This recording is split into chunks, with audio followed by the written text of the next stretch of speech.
I'm gonna back up for a minute so I can show you my shirt because, like, listen, here we are. I am a fan of the third act breakup, and almost all of my guys, they go through it. So hear me out, all right? I think that this is a necessary plot device that brings our lovers closer together in the end, and I'm here for it, right?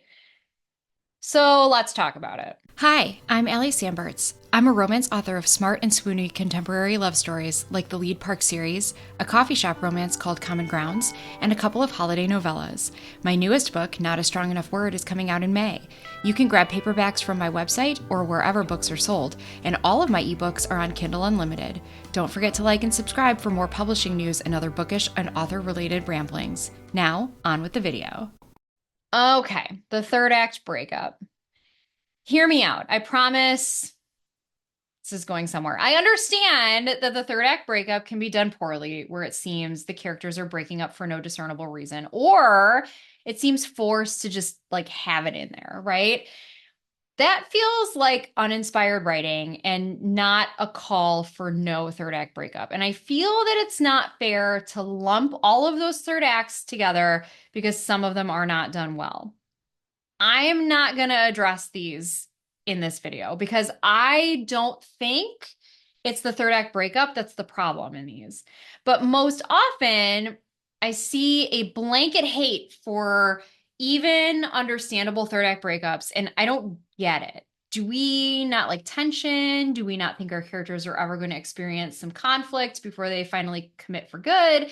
Do we not like it when characters work out some of their issues before taking the plunge into a relationship? Do we not think the resolution of these conflicts before the end of the book makes the relationship stronger? I like one of my characters, Katie. I've been married for a while, actually, about twice as long as her, actually. So I am here to tell you that conflict is part of the gig. Sometimes it truly is meaningless conflict. And actually, that goes for miscommunication too. I know people hate that as well, but like we are born to miscommunicate. The English language does not have the right words for every single situation. And sometimes that happens, right? But anyway, like that's not the point.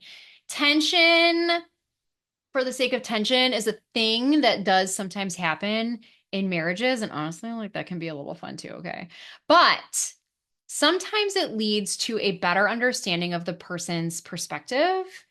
And in that sense, I think conflict can actually really deepen the relationship. My husband and I had a real life breakup. It was more like in our first act now that I'm looking back on it like 14 years later, but if we're writing our falling in love story, it would probably be third act, honestly, like if I'm writing the novel of our life.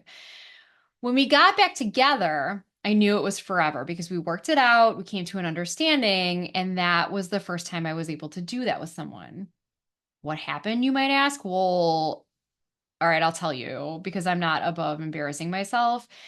I was a young, dumb 20 something and also a Gemini. I got flirty with some guy I was showing off about to my husband, then boyfriend. I thought he would think it was cool because he wanted me, but he, a jealous 20 something Scorpio, did not, in fact, think it was cool.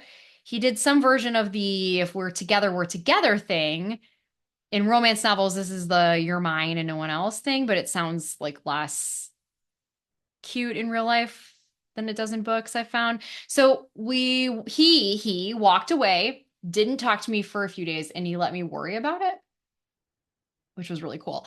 But later that week, he was supposed to be my date for my friend's wedding, and I was a bridesmaid, and he wasn't sure if he was going to come, and I had no idea either.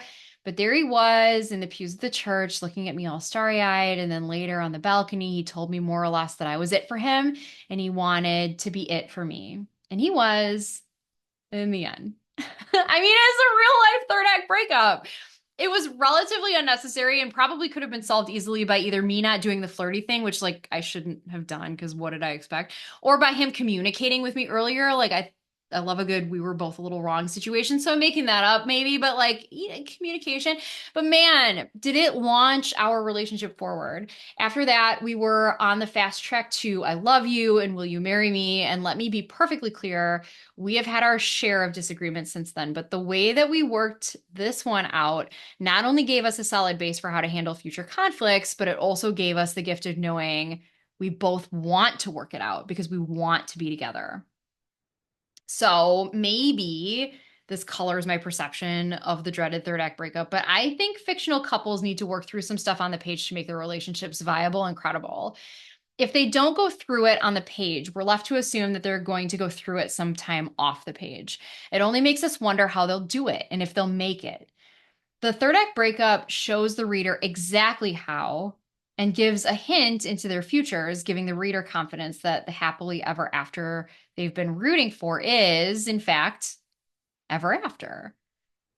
All right, so is the third act breakup uncomfortable? Sure. Does it bring up some emotions? Of course it does. That's kind of the point. No one wants to see their favorite couples going through it, but the same thing is true for those negative emotions as it is for couples causing them. The only way out is through. You can't hide from negative emotions. I mean, you can try, right? But they'll just come back and probably bigger. Just like couples can't hide from conflict.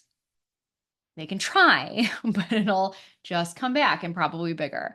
There are a lot of like teachery literary reasons why the third act breakup is a necessary evil too. It makes the payoff better. It allows us to experience and learn from the conflict in a safe space, knowing it will end well, in romance at least, because there's a happily ever after. It keeps the reader invested until the very end. It creates more realistic arcs and allows us to deepen our understanding of the characters we've come to love. But is a third act breakup always necessary?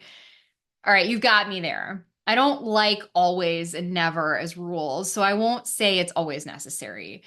I mean, I'm saying this knowing full well, like I market one of my books with a no third act breakup, but there is third act conflict. And I think that's a lot of times the same thing, right? The best third act breakup books I've read, and yes, I've read some and I've liked them a lot, did have a third act conflict, which to me is like a third act breakup 2.0. You know, the couples in those books are committed to each other throughout. And yet they have some personal dirt to muck through in the third act before they got to their happily ever after, which I would actually argue they want to be together. They have to figure out how to be together. It's actually essentially the same function as a third act breakup at its core. In The Right Choice, where I have said that there's no third act breakup, Katie and Brandon are similar to this, right? They're already married. They have 2 kids. It didn't feel right to me to have them like break up at all. It just felt like that would be unnecessarily cruel to their family. But she does threaten early in the book that she'll go back to New York with or without him. But she realizes quickly that she'd rather be with him than without him. I mean, they've been married, right? They've got 2 little kids. I already said this. They're not going to make the decision to split in like 300 pages, but they have a conflict right before the end. She does leave the house for some space. He does go after her. I don't want to say anything more about it without spoiling everything, but even that conflict serves to prove their commitment and to wrap up loose ends in the storyline. It's necessary. It gives the reader hope that they'll continue to move forward together after the end of the book.